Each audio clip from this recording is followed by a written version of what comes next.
El Imperio Romano. El Imperio Romano tiene una compleja historia, llena de grandes luchas, de grandes batallas, y la mayoría fueron victoriosas. Este es el ejemplo de una gran civilización, entonces les quiero contar un poco más de ella. Lo primero que voy a decir es que Roma fue uno de los imperios más duraderos y extensos, el cual tiene una ideología cuya forma de pensar y actuar la basaba en el pensamiento de Virgilio en la Eneida, cual decía que el deber de un romano era expandirse y tener fuerza. Este pensamiento duró muchos siglos más, como lo podemos notar. Roma, antes de ser un imperio, la civilización más grande, pasó por un complejo proceso para su formación. Pasó de aldea a ciudad y de ciudad a extensos dominios territoriales. Y a finales de la República, al darse cuenta de su creciente influencia, los romanos decidieron crear una historia de origen, una historia aunque artificial que ponía un punto intelectual común entre todos los romanos, que este ponía su fundación en el año 753 a.C. y al fundador como Rómulo. Esto estaba lleno de muchas leyendas que trataba de mostrar un origen filo-helenístico, que tratara de conectar las raíces de Roma con las griegas, así también justificando que algunas islas o ciudades como Sicilia habían sido colonias griegas.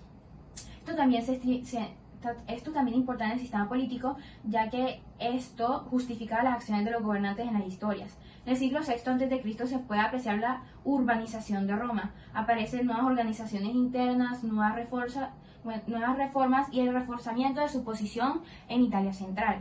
En el año 509 a.C., Roma cambió de monarquía a república con la expulsión del último de los tarquinios. En este año también se expuso el primer tratado entre Roma y Cartago, naciones que siempre habían peleado. Y con la primera guerra púnica, Roma entendió que debía tener una flota por la cual poder pelear en el mar. Además, también una de las cosas que influyó en eso fue su rápida expansión del sur al norte. Además de que en la República, en vez del derecho a los plebeyos o los patricios, se empezó a implementar el derecho por nacimiento. En la segunda mitad del siglo IV a.C. es un punto clave, porque Roma empieza a extenderse más y más y empieza a ganar más poder. Entre la primera guerra púnica y la anexión de Egipto se muestra el imperialismo romano en su máxima expresión. Y Roma se convierte en la primera y única potencia económica del Mediterráneo.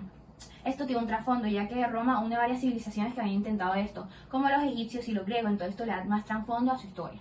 Después viene Octaviano, el hijo de Julio César. Este intentó crear la aristocracia augustia, que esta trataba de disfrazarse como un sistema republicano, pero era uno monárquico disfrazado, en el cual se aprobaban a las personas gobernantes y eran aprobadas por el Senado. Con el Imperio Romano se vio una complejidad administrativa, la cual tuvo que manejar Augusto, que fue un emperador. Este también hizo muchas reformas, reorganizó las clases sociales y trajo la llamada paz romana.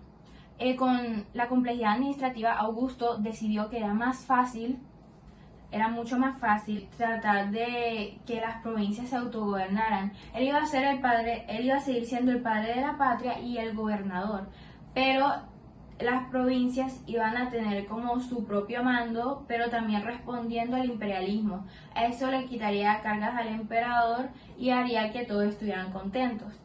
Roma en algún punto fue en decadencia, en especial cuando el ejército ganó más poder para la desestabilización política y por las luchas del trono, y por la pérdida de una línea sucesora, ya que habían capturado a uno de los reyes, empezó una pelea. Las ciudades querían irse por su lado, empezó la decadencia económica y todo eso.